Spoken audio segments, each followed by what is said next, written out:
Everybody, welcome to my channel. It's the Garden Turns. So today I am processing some black Flint corn, and I'm trying to make some cornmeal. So I have two of these left. We picked these on I think about the 4th of July, and I've had them drying in the house, and they are coming out pretty good. So I have this one. I already had done a couple before I started the filming, and so now I know I need a sifter, and I do not have one currently. I think I may have donated my sifter because it was messed up, and I was supposed to buy another one, and I just never got around to it. So I'm probably going to blend this and then put it in my mason jar, and then I'll come back later and sift and get out like any, large pieces or anything like that. So I am making this because I want to make like different color cornbreads for the holidays. And so I got black, I know I have some red, and I have yellow, of course. So I should have a nice mix of colors for my holiday dishes. And there is more of the black corn back there. We pulled these because the silks were dry, and we saw that they were like formed inside. So you'll need like a blender, and I have a NutriBullet that I use and blend up most of my stuff, and it does pretty good. We'll see how it handles this though. I've never made cornmeal before in my life. This is the first time thing.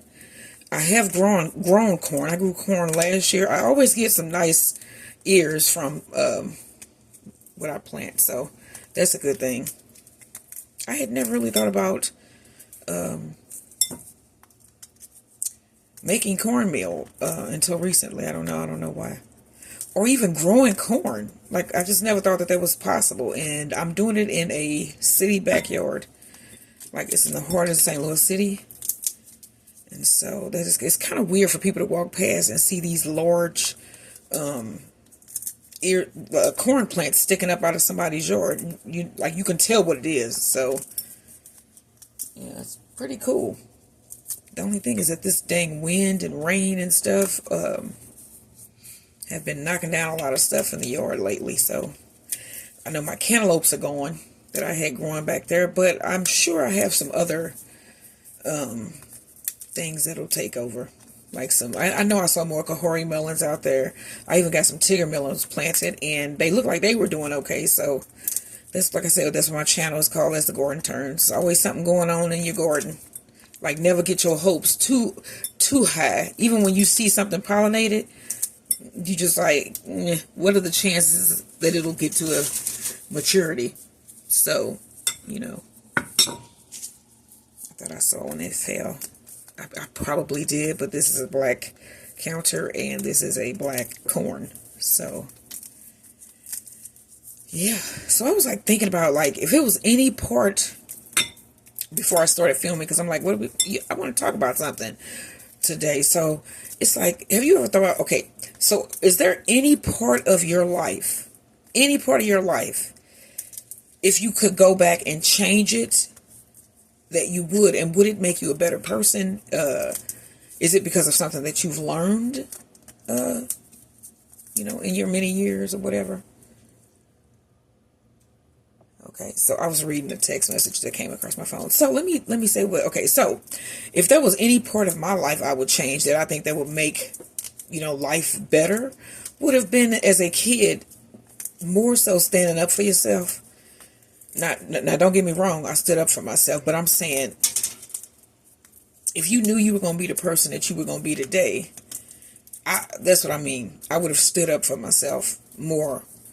So, because I know, I'm a confident person, but we all have our hang-ups. But I think I would change the fact that I was a really shy person. This is another year. And I think I let a lot of people say things and get away with things that probably shouldn't have. And I think it would have made them better people in life too. So, yeah.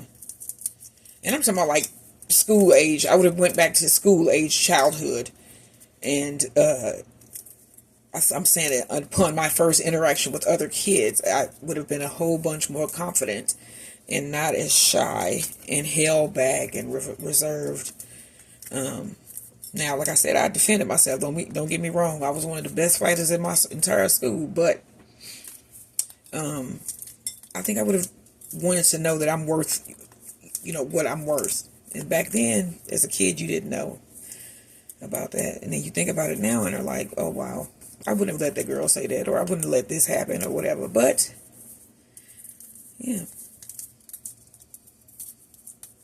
And I think also to, like, ask my grandparents and other people that I knew that were older, like, something about them. Because I was like 17 or 18 when my grandmother died. And I never got to, like, sit down and talk to her. Because I had a kid and, it's like everybody had their own thing going on. She had lost my grandfather. So I lost him at 17, and I lost her at 18. But she had just lost her husband, and I don't think she was in the mood, to be sitting there, per se, talking about, the olden days or whatever, because it would bring up the fact that my grandfather was gone. So, yeah, I just never got to do that. People who have grandparents, and you can, like, go over and talk to them, and you're not 17 and 18, you know what I'm saying? Y'all should go over there and talk to your grandparents, see where they stand. Because when you don't have them no more, you ain't got them no more, So, it'd be, like, pretty traumatic, too. Let's get off that subject. But, yes, so I am almost done, as y'all can see. Almost have a whole bowl of corn. I'm going to show it to you up close. That is so cool. And then I was, like, using this knife to just basically pry in between pieces and force them off of the cob. And this is pretty dry. I don't feel any moisture whatsoever. I bet this would pop, too. I'm going to see with the next batch, because this is enough for some cornmeal. And I know people have, like, grits. I think is it the stuff you sift that is the grits? Not sure. But we're going to see how this turns out. So I have that pretty much taken off. And as you can see, these are black kernels. I mean, how cute are those? You can see this chafe when I move it around. And there are some dried silks in there too. But yeah, this is like all types of black corn in different colors. That is just so cool. So I'm going to get my NutriBullet and go ahead and throw this corn down inside of my. So I got my little NutriBullet container. Oops, dang it. And I'm just going to put the corn in. I'm going to be finding corn and sunflower seeds in this house forever. I mean, forever. Okay, let's get the top on here. Look at all the chaff in there. Okay.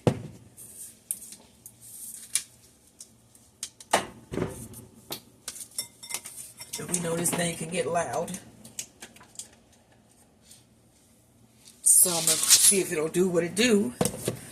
Okay, let's see here. Nope, that ain't the one. That ain't the one either. Nope. This dang NutriBullet, it's like it's always something with it, but I love it. I love it so much. It's just sometimes.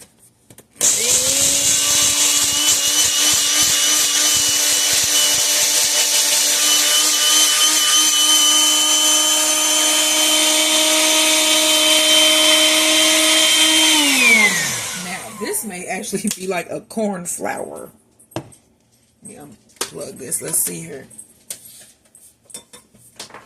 So let's bring us up the new bowl. I'm gonna open this. It looks like flour. Oh wow, yeah. That looks like flour, y'all. I might just use this as a flour. Do I even need to sift this? This thing, it powders really well. It's like a corn. Wow. This is actually cornmeal already. I don't have to sift this. If you can see this, this is really, really fine. It's really fine. There are no lumps, no bumps, no nothing. This ground up pretty good. So This is not going to need to be sifted. I'm going to go ahead. So I have a mason jar here. And I'm going to go ahead and fill my mason jar with my flour. So I have black corn flour. Oh my gosh, that is so cool. I'm spilling some. Don't do it. Don't do it. And this is one of many corn colors, like I said, that I have. So I'm thinking that this is cool just like this. I don't think it has to be sifted. No, it doesn't, because it's fine. I'm just trying to convince myself, y'all. That's all. So I'm talking about it.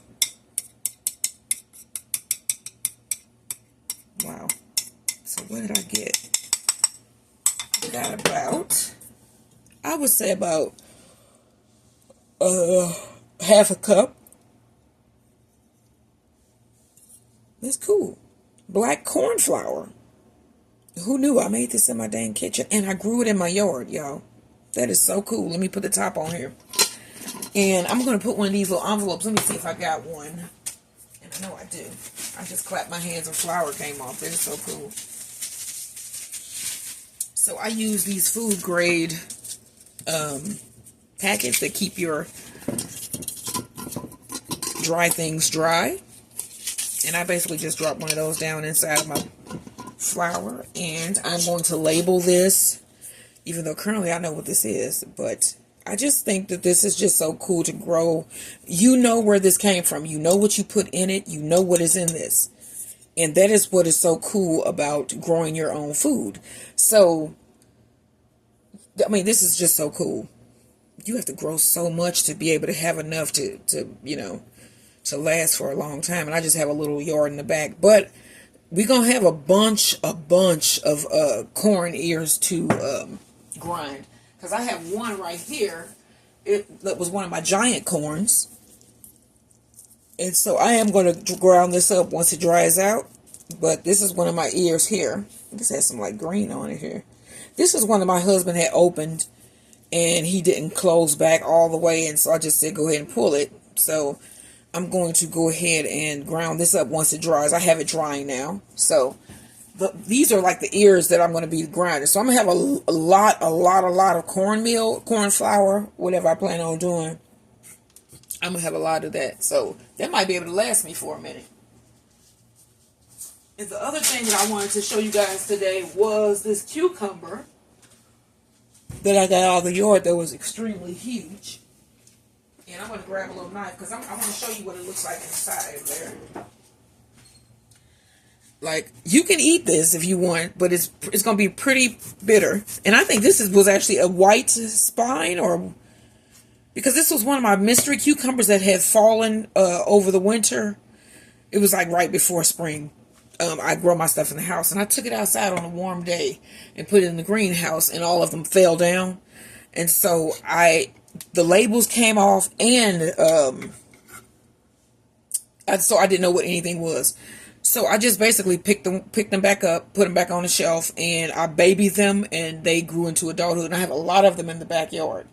So this is one of them. And this is over behind my new greenhouse. But as you can see, this has full-size seeds in it. This might have been like a Richmond or something like that, because it's oddly shaped. This thing is huge. This thing is huge. And I had one like this last year, and we made canned pickles. Where you heated it on the stove and did all of that. I might do something like that. But as you can see, these are full-size seeds. So you can actually harvest the seeds from this cucumber. That is, so usually at the end of the season, you leave like your last couple cucumbers on the vine. And you let them get to be about this size. And then you'll have seeds for your next year's harvest. Especially if you really like that that variety of cucumber. Yeah, you just take out your seeds. And I'm just going to dry these because I don't know what this is. But, I mean, this is it has some resiliency. So maybe I can breathe it in. Maybe. This thing is huge, y'all. Yeah. I wouldn't eat this just because I know it's not really good. If you look at this, you can see that it's like it's like an apple. And cucumbers should be crisp, but this is in a different way, if you know what I mean. So yeah, I'm just gonna clean this out, and then basically what I'll do is put this into our compost. My husband has a compost that he does and puts in all of our garden beds, and I'll just give him this cucumber, and I'll cut it up a little bit just so it takes us time to break down. But since all of the seeds like this pretty much look the same, I just saved some Kahori melon seeds and they looked identical to this. So you have to, like, as you're harvesting seeds, keeping them identified and knowing what they are is a big thing, because a lot of the things look the same. So I'm going to put those on a paper towel because I need to drain some of that liquid off of them anyway. And okay, so also before I go, I want to tell you about dinner for date night and tomorrow. So tomorrow we're going to have Big Mac. I love Big Macs. Big Mac hot dogs, fries, and McDonald's apple pies, copycat McDonald's apple pies. And on date night, we're going to do Italian food. So my husband's going to do a chicken parm with spaghetti. And then I am going to do, what was it that I'm going to do? Chicken parm. Oh, I'm going to do my garlic bread. It's a special garlic bread. And then I'm going to make strawberry ice cream cupcakes. That's a must. You guys got to tune in for that one. That's going to be Saturday. So we just basically going to do like little ice cream cupcakes, and they go in the freezer. I'm going to separate them individually because we're not going to be able to eat all of those. And so we'll have strawberry cake with strawberry ice cream cupcakes in the freezer. So those should be really, really good. And that's my ice cream dish too for the week. So yeah, we should have a nice week of food prep, food menus that you guys are going to love, the stuff that we're going to cook this week. And then my husband has really been getting into the meal prep and the meal planning as well. So that's good to hear, because at one point he complained about it. So, but yeah, thanks for joining me to make my cornmeal that I am so proud of, even though it's probably about a half a cup. I don't care. I grew this and I made it, and I know what's in it. That's the big thing. So join me in my next video, and actually, which it'll be later on today, because I'm doing salmon croquettes burgers and I think macaroni salad or something like that. But come back later and see what I'm cooking. It's gonna be something good, y'all know it is. So if you haven't already, like, share, and subscribe. I could really, use subscribers. I could really use likes. And yeah, help me to grow my community, our community. And I will see you guys in the next video. Bye, everybody.